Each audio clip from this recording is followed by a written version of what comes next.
Hi, I'm Evelyn.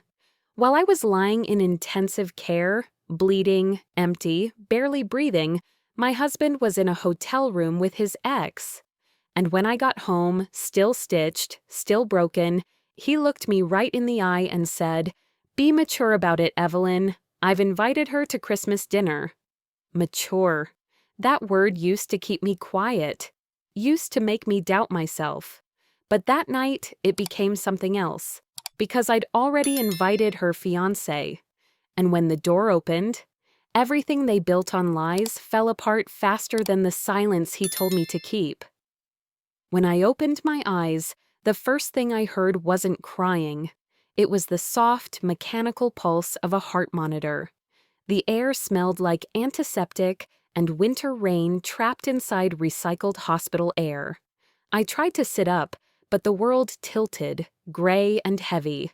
My arms reached instinctively for the space beside me, where a baby should have been. There was only a folded blanket. The nurse noticed before I did. She didn't say the words. She didn't have to. Her eyes carried that kind of practiced gentleness, the kind that only exists in places where loss lives every day. She placed a small white bracelet in my hand. It read, "For healing, healing." What a word! As if it was something you could wear like a reminder and suddenly be whole again. I turned to the side table. Darren's phone sat there, still plugged into the wall. His name lit up on the lock screen, a text preview flashing. "Call me when she wakes up." But he wasn't here, not beside me, not anywhere. I lay there staring at the empty chair near the window, where he'd sat 2 nights ago pretending to care, talking about resilience, about how life tests us and we must rise above. I used to believe him when he said things like that. Now, those same words felt like ashes in my mouth. The doctor came in sometime mid-morning. He was kind in the clinical way people are when they've said this too often. "You're strong, Evelyn," he said. "You're stable now. We'll let you go home later today." I nodded. I didn't feel strong. I felt hollow. When he left, the nurse lingered, tidying the tray that didn't need tidying. "Your husband already signed your release forms," she said softly. Then, almost like she wished she hadn't, added, "He mentioned a faculty meeting downtown." Faculty meeting. Right. I almost smiled. That's Darren, always the intellectual, the philosopher, the moral compass of everyone else's chaos. I reached for my phone. There were unread texts from my sister, worried, loving, but one message from a friend caught my eye. "I just saw Darren at the Marriott, with Audra." Audra. The name sank like ice water through my chest. His ex. The one he always described as a lesson in youth, like she was a chapter he'd already closed. I stared at the message until the letters blurred. I wanted to scream, but all that came out was silence. I remembered the last time, after the first miscarriage, when he'd stood by my bed quoting some philosopher, Kant, maybe, about making peace with pain. He said grief was a test of character. That's what he called it, a test. I guess I failed. By late afternoon, I signed the discharge papers myself. The nurse offered to call someone, but I shook my head. I didn't want witnesses. I just wanted air. Walking out of that hospital felt like walking through fog. I passed a family in the hallway, a mother cradling her newborn, the father filming her with shaking hands. The baby made a small sound, and something inside me cracked wide open. I kept walking, fast. Outside, the sky was low and wet. Houston's kind of cold isn't sharp. It clings.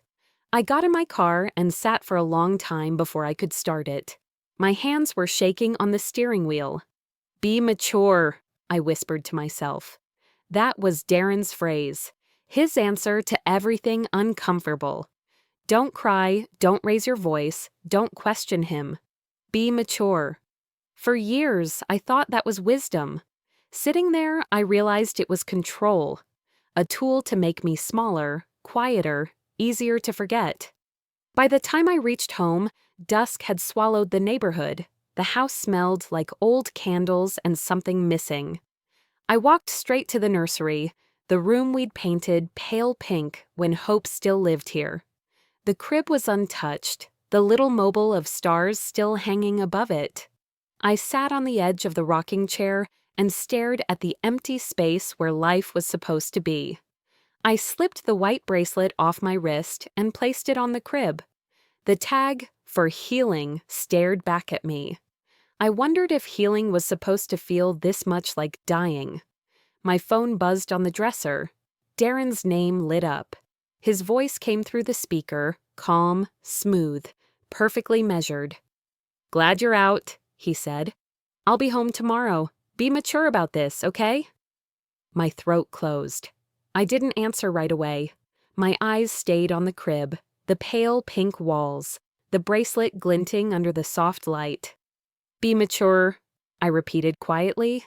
But this time, the words didn't sound like surrender. They sounded like a warning. When I finally hung up, the silence filled the house again. Only this time, it wasn't empty. It was waiting. By morning, the house looked exactly as it had before the hospital. The same ivory curtains let the light in through that east-facing window. The coffee machine blinked its silent readiness. Every object sat in its place like nothing had shifted. And yet, everything had. I walked barefoot through the kitchen. The tile was cold, too clean. The counters had been wiped down. Dishwasher emptied, trash taken out. Someone had been here, but not for me. Not to comfort, just to tidy up the evidence. Then I smelled it. Subtle, but sharp. Audra. She used to wear that exact perfume when we were in grad school, back when Darren still called her a phase. I didn't even know they still made it. Apparently, she still wore it. On the counter, a folded grocery receipt sat under a Post-it. "Dinner stuff in the fridge. Be mature. D."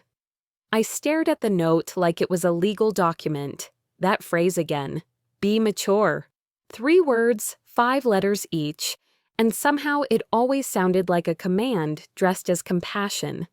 Darren used it like a leash, looped around my neck, just tight enough to keep me still. I tossed the note in the trash. The afternoon dragged in quiet waves.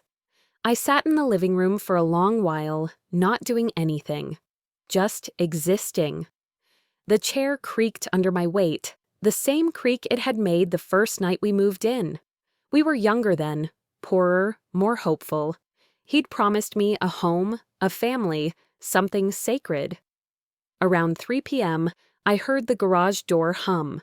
The front door clicked open with the usual precision, and in came Darren, khaki pants, navy blazer, a leather-bound notebook tucked under his arm like he'd just stepped out of a lecture hall. "Evelyn," he said, like he was greeting a colleague. "I'm glad you're up." He dropped his keys into the ceramic bowl by the door and set the notebook on the console table, never breaking eye contact. Not warm, not cold, clinical. It was the voice he used when grading students' moral dilemmas in his ethics class. I didn't answer. I waited. He sat across from me, crossed one leg over the other, hands folded. "Look," he began, "people make mistakes. We evolve." I blinked. "You cheated on your wife while she was in the ICU." "You're focusing on morality," he replied, unfazed. "I'm talking about maturity, about growth." "Growth," I repeated slowly, like I was tasting the word. "That what you call it now?" He leaned forward, elbows on his knees like he was explaining Kant to a freshman. "Audra reached out when she heard. She helped me process the guilt." My lips parted in disbelief. "She helped you?" "She was there for me in a way that made sense. I didn't intend for it to become anything more." I laughed. A short, hollow thing. "You mean it just happened?" Darren tilted his head like I was being intentionally difficult. "I knew you'd take this personally." I leaned back in the chair, eyes locked on his. "Should I take it impersonally?" He sighed, stood up, walked to the fridge, "I got the stuff for Christmas dinner," he said over his shoulder. "Ham, cranberry, those rolls you like." I stayed silent. Let him fill the air with his own absurdities. He turned back, hands now tucked in his pockets, voice shifting into that falsely bright tone he used when trying to reset the mood. "I've invited Audra," he said casually, "to dinner, Christmas Eve. I figured we could all move forward." There it was, delivered like a memo, not a landmine. I didn't flinch. I just studied him. "Well," I said slowly, forcing the corners of my mouth up, "that's mature." He smiled, relieved. He thought I was agreeing. He thought he'd won. And I saw it so clearly in that moment, how far he'd drifted from reality.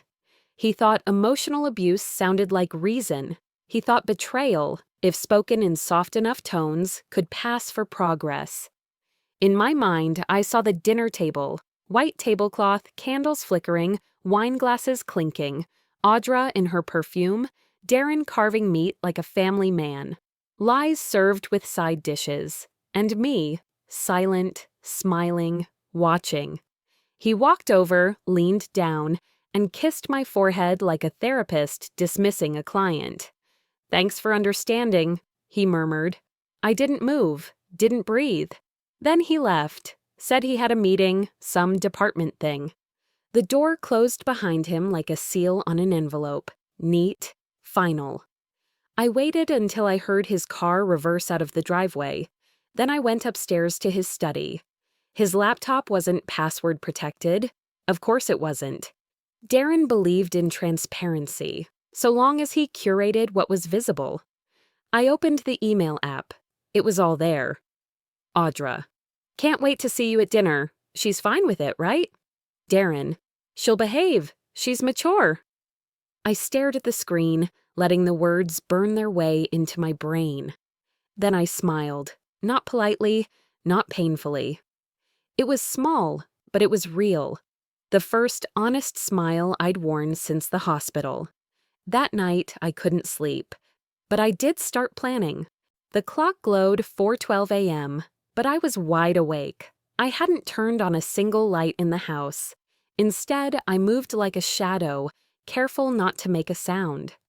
My steps took me to Darren's office, his sanctuary, the one room he never let me clean or rearrange. Said it was his space for clarity. I wasn't looking for clarity. I was looking for truth. The room still smelled faintly like him: paper, aftershave, old wood. I sat down at his desk. His laptop was right where he always left it, charger plugged in, screen tilted at that familiar angle. He trusted too much in passwords and silence. I opened it. The desktop was cluttered with lecture notes, unread PDFs, and folders marked with pretentious names like Modern Virtue and Guilt as Framework. It didn't take long before I found the email account still logged in. Darren wasn't careless. He was arrogant. I searched for Audra's name. What came up wasn't one thread. It was dozens. Dozens of conversations, stretching back over 2 years. Not just flirting, though there was plenty of that. Not just longing, though that too was there, in the ellipses, in the way she wrote, "Remember that time in Denver?" like it was a secret hymn only they shared. But what hit me harder were the others, the strategic ones. Emails titled Narrative Angle, Reframing Failure, Ethics Series, Personal Tone. My eyes scanned message after message about faculty politics, upcoming symposiums, grants. Audra hadn't just whispered in Darren's ear. She had helped build the voice he now used to tell the world how wise and evolved he was. She was part of his redemptive arc, his favorite buzzword. And worse, he'd used my pain to get there. I clicked open an email from late November of last year. I recognized the date instantly, 2 days after my first miscarriage. In it, Darren wrote, "Her grief is raw, but I think this can sharpen the emotional weight of the lecture series. The idea of pain as an ethical reset. That's real. That's what audiences respond to. And Audra had replied, "Perfect. You living it gives it weight. Channel it. I'm proud of you." My stomach turned. He had packaged my suffering, trimmed it into talking points, and turned it into applause. He hadn't just betrayed me, he'd edited me. I leaned back in the chair and let my eyes fall shut. Faces from the past flickered across my memory. One in particular, the gala 2 years ago, the one hosted by the university's endowment board. I had gone, still pale and aching from the procedure, but smiling through it all because Darren had insisted it would help reclaim our normal. That night, he introduced Audra as a colleague. "She's helping shape the public engagement side of my work," he'd said. Audra had worn a navy sheath dress and smiled like a woman with nothing to hide. And how naive I'd been. I remember clinging to my wine glass that night, my insides still sore, and Darren had leaned over and whispered, "Audra helped me through that storm." The storm. That's what he called our loss. Back then, I thought he meant emotional support. Now I saw it for what it was. She wasn't helping him weather the storm, she was the storm. And he welcomed it, used it, built his legacy on it. I needed air. I grabbed my coat and walked out to my car barefoot. The driveway was cold under my soles, the steering wheel colder still.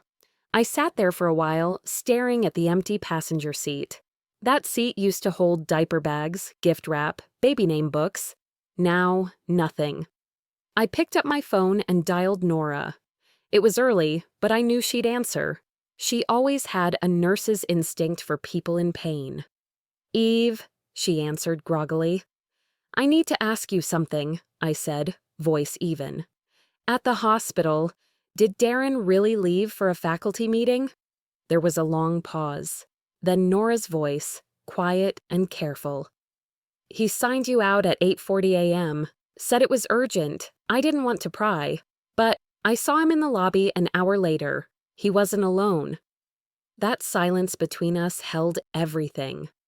"Thank you," I whispered. "He said you were fragile," she added, a little guilty. "That's why we didn't push you. He made it sound like you couldn't handle much." I let that hang. Then I said, "Maybe it's time people see just how strong I can be."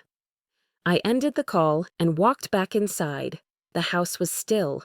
The walls didn't echo, they absorbed. Back in his office, I opened a drawer and pulled out a red folder, the kind he used for his lecture notes.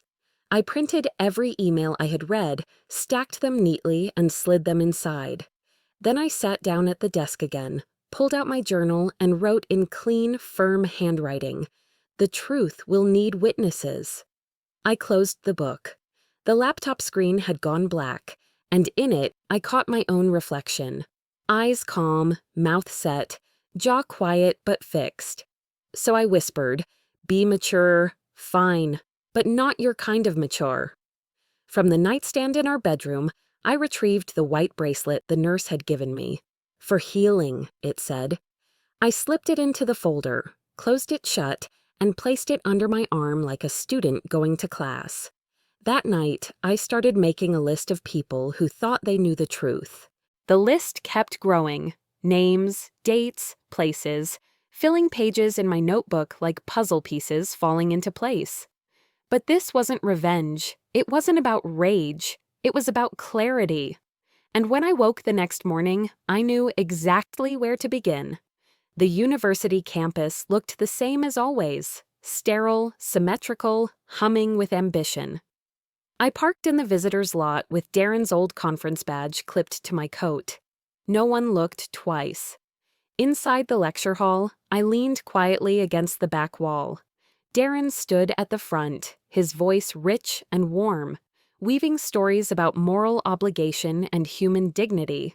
He gestured to a photo on the projector, us, taken 3 years ago at an awards banquet. He told his students that my quiet resilience taught him everything he knew about grace under pressure. They clapped. Some even teared up. I just stood there, smiling faintly, like someone listening to a bedtime story they'd outgrown. When the class ended, I slipped out before he saw me. I didn't need his words anymore. I needed evidence. Outside, I spotted her, Audra. That coat of hers, off-white wool, belted at the waist, flowed behind her like a designer cape. Her heels clicked confidently down the path, her chin tilted just enough to say she knew exactly who she was. She didn't see me at first, but as she passed, she glanced up. Our eyes locked for half a second. She smiled, polite, neutral, like someone greeting a stranger in a hotel lobby. And that's when I knew she had no idea I knew everything. Later that day, I made my way to the coffee shop down the block from the campus. I chose the window seat, sipped my cappuccino, and waited. Sure enough, 20 minutes later, Audra walked in, phone pressed to her cheek, ordering something herbal. "Small world," I said, lifting my cup when our eyes met again. "Oh, hi," she said, caught slightly off guard. "Evelyn, right? Darren's wife?" "Still am, last I checked." She gave a delicate laugh, the kind meant to diffuse tension, not invite it. We chatted, light, meaningless words. She said she admired Darren's dedication. I said I admired her ambition. It was all so pleasant. "He really speaks highly of you," I said, stirring my coffee. "You two seem close." She smiled. "We are. He's a visionary, really. We share a truth about things." "Truth," I repeated. "That's rare." Then her phone buzzed. She glanced at it quickly, and I caught the name Rowan Creed. She turned slightly away and answered, "Yes, I know. Of course, he doesn't know. We'll talk later." She ended the call, turned back to me, and smiled. "Sorry, work." I nodded, but inside everything had shifted. That name, that voice, that one line, Rowan Creed. By the time I got back to the house, the clouds had rolled in, the wind pushing against the porch like it wanted to say something. I sat at my desk and opened my laptop. Rowan Creed wasn't hard to find. A tech entrepreneur, based in Austin, engaged to Audra since spring. Handsome, square-jawed, the kind of guy who held doors open and posted love letters on Instagram captions. There were photos of him and Audra at galas, panels, fundraisers, always standing just far enough apart to look professional, just close enough to look intimate. Poor guy. I wondered if he knew how often faculty collaboration meant hotel bookings and late-night strategy sessions in Darren's calendar. The deeper I dug, the more I saw it. A web of curated images, co-authored articles, public panels, all helping Darren climb. And always, Audra was in the background, shaping the story. She wasn't just a mistress, she was his co-architect. I leaned back in my chair and stared out the window. A neighbor's wind chimes clinked in the distance. I grabbed my notebook, flipped to a clean page, and scribbled one sentence. He told everyone I was fragile. Maybe it's time they saw how strong I can be. That night, I created a new email account. I kept it clean, no traceable details, just a name, a line, and a destination. To Rowan Creed. Subject, for your eyes only. Body. You deserve to know the kind of loyalty your fiancé practices off-stage. The truth is in the hotel records. December 3rd, Houston Marriott. I stared at it for a long time. My finger hovered above the trackpad. I could almost hear Darren's voice. Be mature. I clicked send. This wasn't revenge. This was daylight. Hours later, when Darren came home, he moved quietly. He placed his keys in the dish, kicked off his shoes, and stepped behind me in the hallway. His arms wrapped around my waist, gentle, almost sweet. "I'm proud of how calm you've been," he whispered. My eyes met mine in the mirror. I didn't flinch. "Maturity looks good on me, doesn't it?" He chuckled. "There's my girl." He walked off, whistling a Christmas tune. But I wasn't following anymore. I had stepped out of his script. I had begun writing my own. But I wasn't writing it alone anymore. Rowan's message arrived the next morning, short, direct, and void of emotion. "I'm not sure who you are, but what you said, I think you're right." My fingers hovered over the keyboard for a few seconds before replying. "Let's talk, in person." We chose a place halfway between Houston and Austin, a small cafe just off the freeway, quiet and shaded by oak trees. The kind of place where no one asked questions and no one remembered faces. I got there first, picked the corner booth facing the door. Nerves should have been crawling up my spine, but instead I felt still, steady. Maybe it was the exhaustion of pretending for too long, or maybe it was the strange comfort of knowing someone else had finally seen what I saw. He walked in 10 minutes later, dressed in a navy sweater and worn jeans.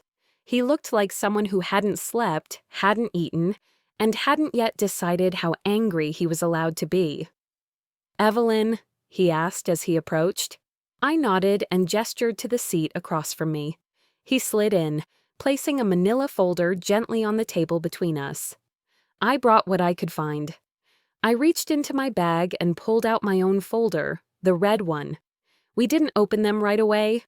For a minute, we just sat in the silence, watching each other, studying. "She told me Darren was her mentor," he said finally, voice low and dry. "Said he believed in her, helped her through a difficult chapter." I met his gaze. He told me she was a colleague, professional, said she admired my resilience. He gave a small, bitter laugh. "Looks like we both graduated from the same class, Naivete 101. That broke the ice. We opened the folders. Inside his were screenshots, text chains, photos, forwarded confirmation emails, dinner reservations, hotel stays, flight itineraries, all signed with variations of "miss you already," "you're my anchor," "Houston in 2 weeks." I laid out mine, email threads about ethics lectures, committee approvals, co-written abstracts, and one image of them on stage together at a university gala, standing just far enough apart to look like colleagues, just close enough to be everything else. By the time we had exchanged evidence, the waitress had come and gone 3 times. Neither of us touched our coffee. "She was with him last Christmas," I said quietly. "He left the dinner table to take her call. I told myself it was work." Rowan looked down, fingers tracing the rim of his mug. "She told me I overthink things, said I had trust issues." I started apologizing for suspecting anything. I studied his face, not broken, just tired, like someone who'd been holding his breath for months. He wasn't my accomplice. He was my reflection. "It's not just about them," I said. "It's about the way people like them bend the truth around our grief, how they make our pain convenient for their narrative." Rowan nodded slowly. "You said they're having Christmas dinner together. Let's make sure they remember it." I hesitated, feeling the familiar pull of caution. But it wasn't fear anymore. It was calculation. I nodded. "I don't want to fight." "Neither do I," he said. "Just illumination." We stood to leave, gathering our folders. As we reached the door, he stopped and rolled up his sleeve to check the time. That's when I saw it. A white silicone bracelet. Simple, unbranded, the same as mine. I looked at it, then at him.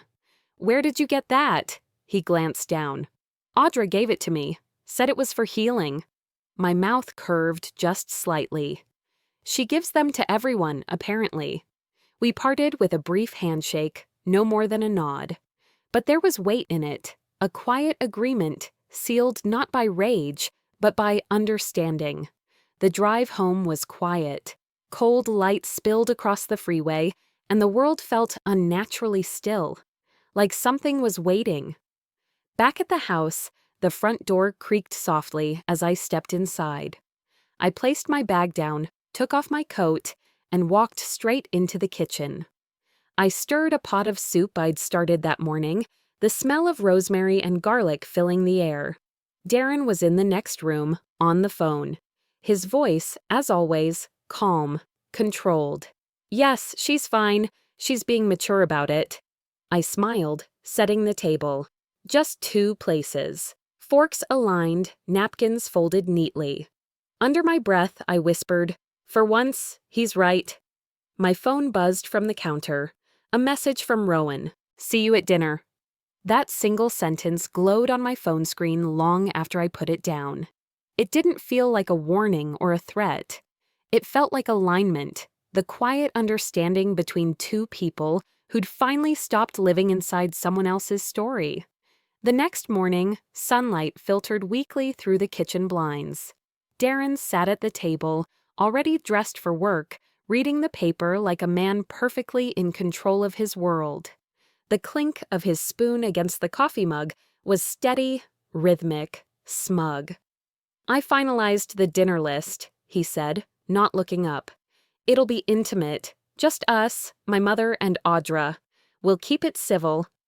I poured him another cup, my hand steady. "Civil. That's your favorite word after mature." He chuckled, distracted. "I just want peace, Evelyn. You can appreciate that." "Oh, I do," I said softly, setting the mug in front of him. "Peace takes planning." He smiled, the kind of smile men give when they believe they've already won. When he left for campus, I cleared the plates, wiped down the counter, and leaned against the sink. The house was quiet, but my mind wasn't. I replayed every word he'd said, every phrase designed to sound like leadership, but dripping with control. Civil, mature, graceful. All synonyms for silence. The next few days moved like choreography. I prepared the house, rearranged the dining room, polished the silver Darren's mother loved, tested the lights. But every movement had intention. Each folded napkin, each adjusted chair was a piece of the stage being set. Between errands, I made my calls. One to the caterer, confirming a menu change. One to the florist, requesting white lilies instead of poinsettias. And one to Rowan. He answered on the second ring. "You sure about this?" he asked. "Yes," I said. "You'll be our surprise guest. Come around 7. Bring the ring." There was a short silence, then a low exhale. "You're colder than I expected." "Not cold," I said. "Clear."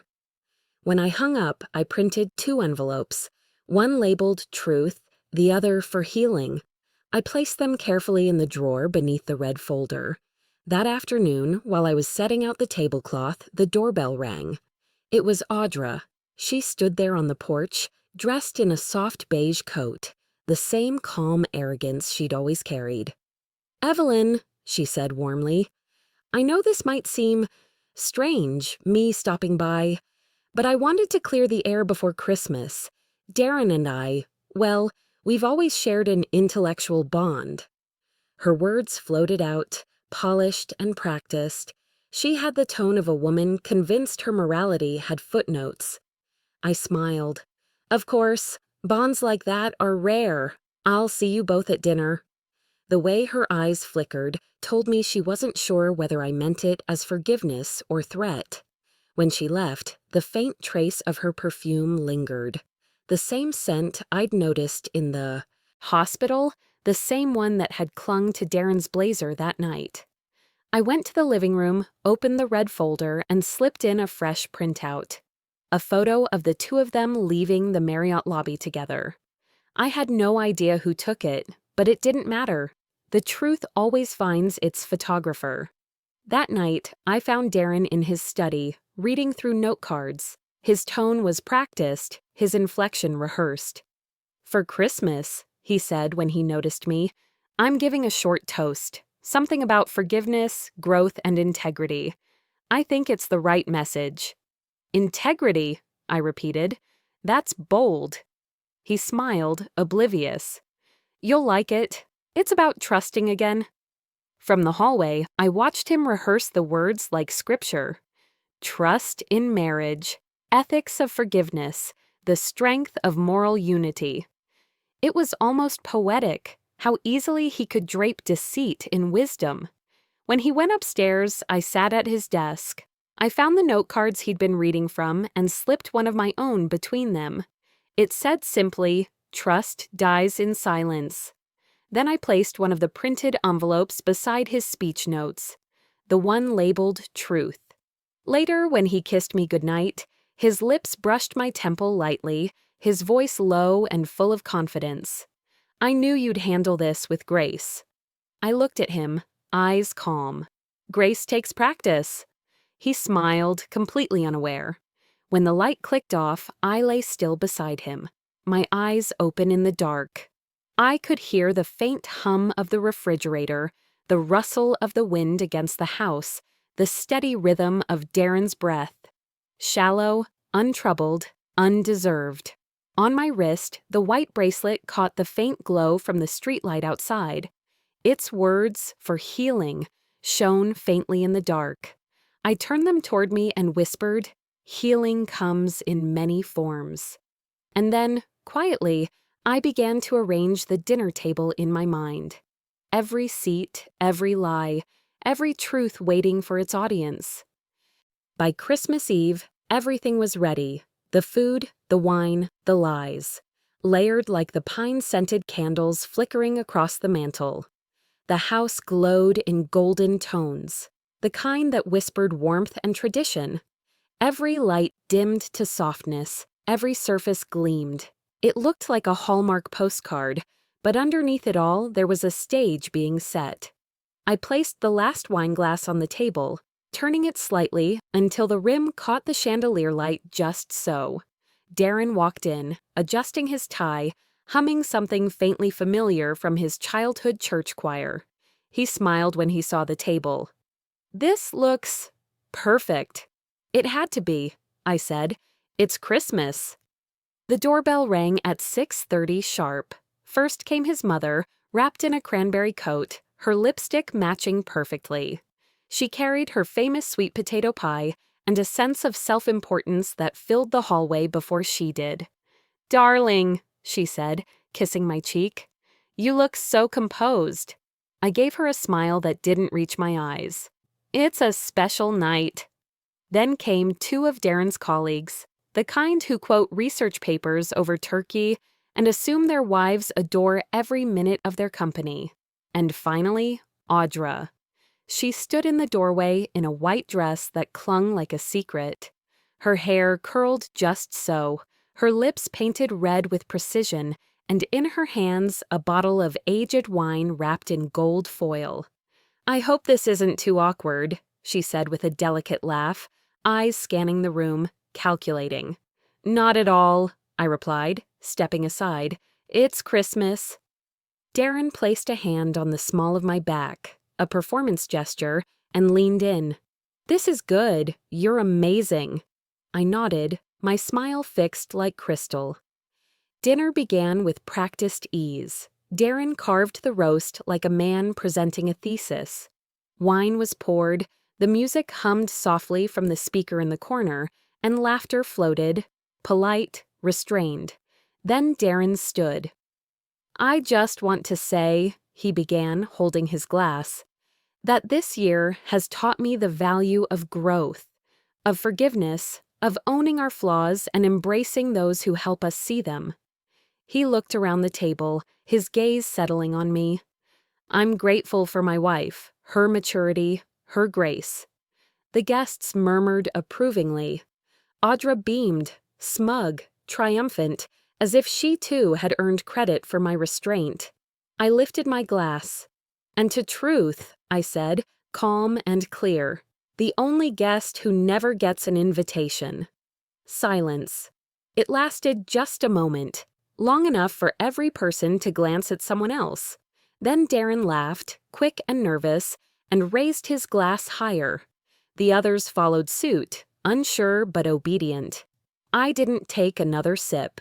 Dessert came next, pecan pie, thick with syrup, and coffee strong enough to wake the dead.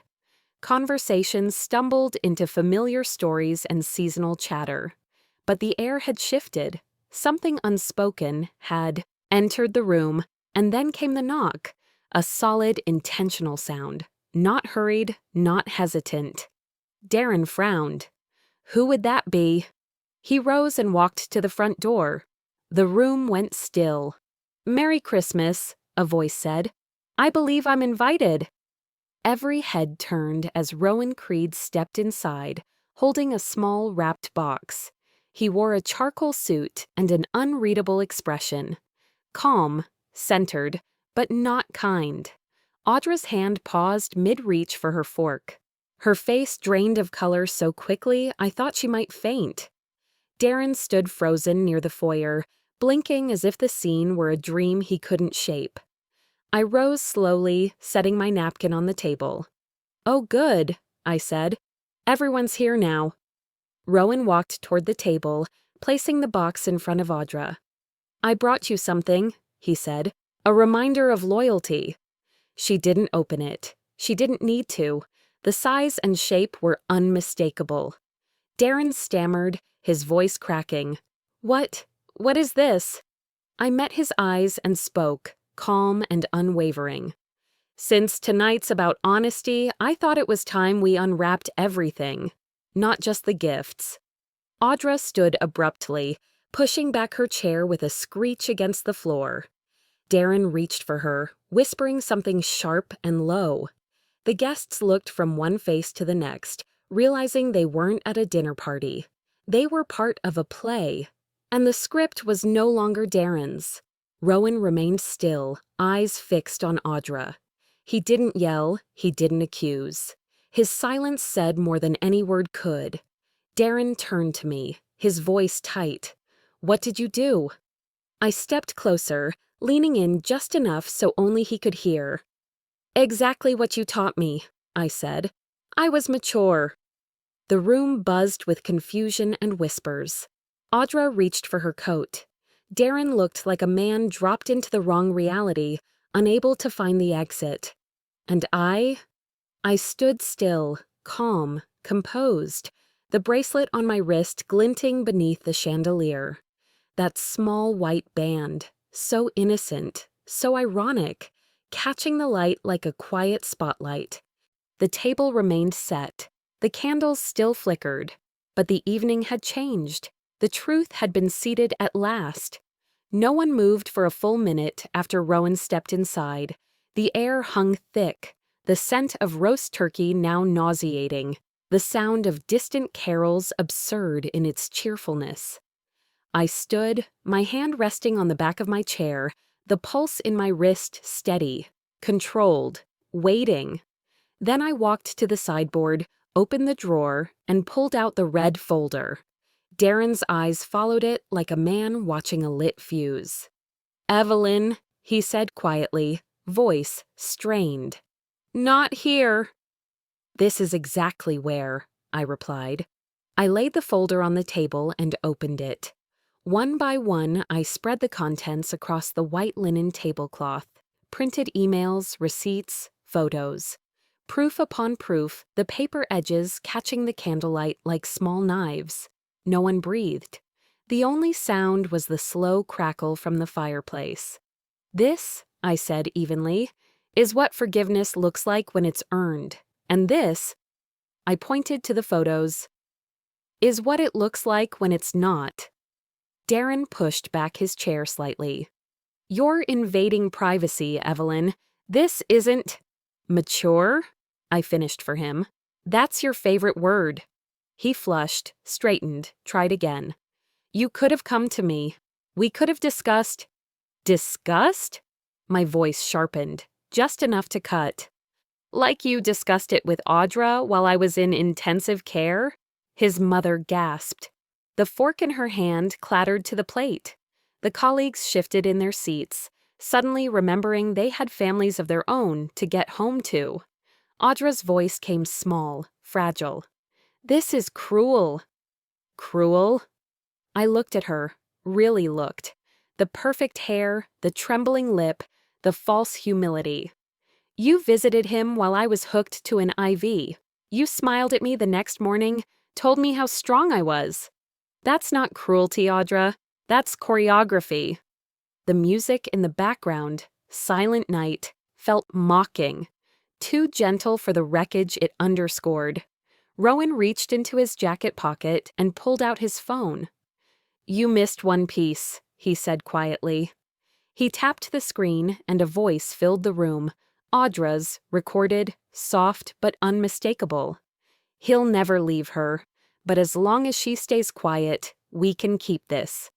The silence that followed was total. Darren went pale. Audra's face crumpled, her hand covering her mouth. Her breath came in short, uneven bursts. "So much for ethics," I said. Darren looked at me, eyes desperate. "Evelyn, no," I said. "You don't get to use my name tonight." I gathered the scattered pages, my movements precise, deliberate. "You told everyone I was fragile, that I couldn't handle the truth. I just proved you wrong." He lunged forward, reaching for the papers. Rowan stepped between us, steady as ever. "Sit down, Professor," he said. "Lecture's over." Darren froze, then sank back into his chair. He looked smaller somehow, all the certainty, all the moral armor stripped away. I lifted my wine glass. My hand didn't tremble. "To truth," I said softly. "The one thing none of you could fake."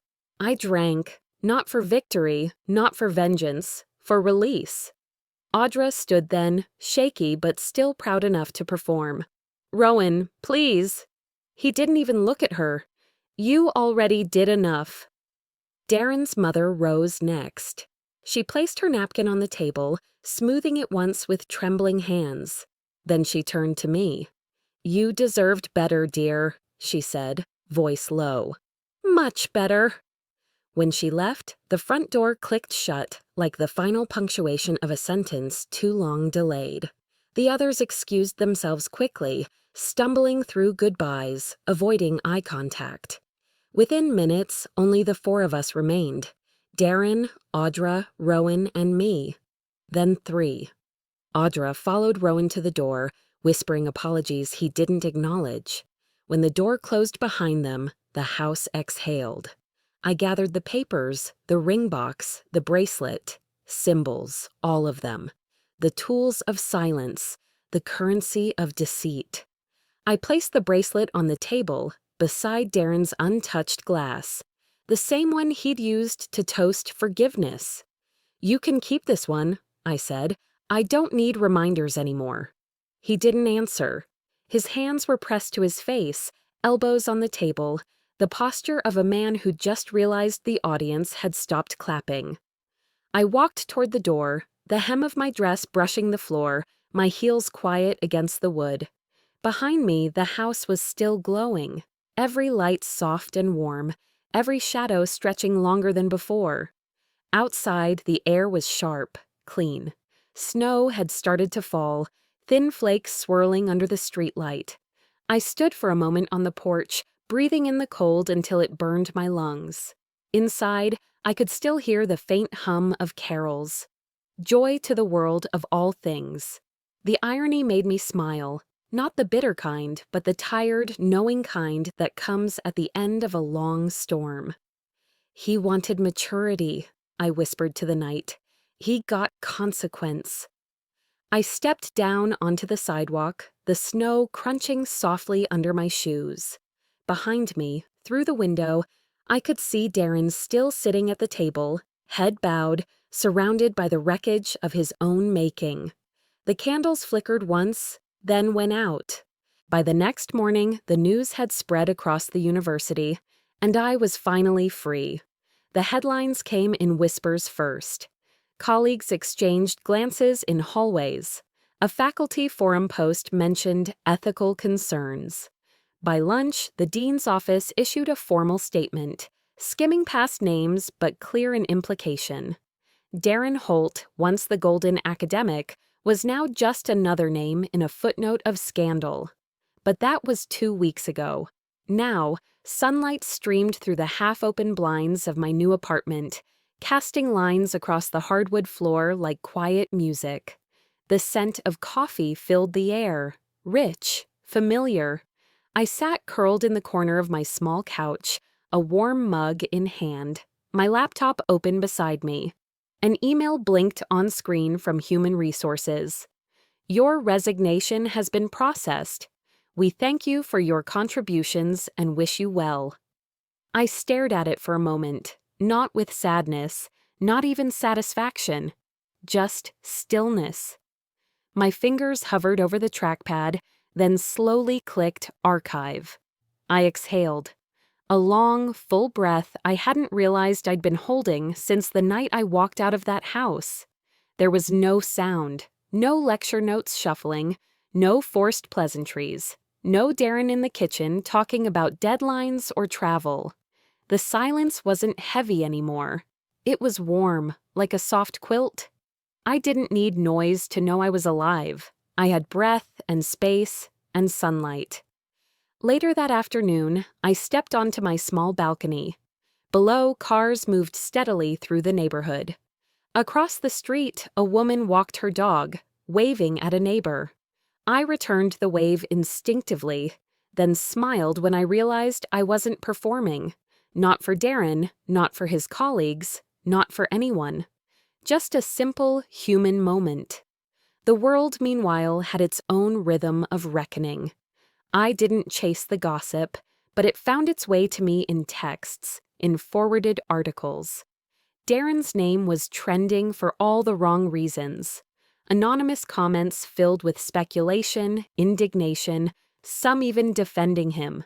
A few people emailed me apologies, colleagues who once avoided eye contact, now offering belated empathy. I didn't respond. Not out of anger, just clarity. It wasn't revenge, I said to myself one morning. It was balance being restored. The universe hadn't tilted in my favor. It had simply stopped leaning against me. A knock on the door pulled me from thought. I opened it to find Rowan, holding 2 coffee cups and a brown bag of croissants. "Thought you might be running low on caffeine," he said with that dry smile I'd come to appreciate. I stepped aside to let him in. "You always bring better pastries than apologies." He laughed and set everything on the counter. We didn't talk about the dinner, not in detail. Some things didn't need narration anymore.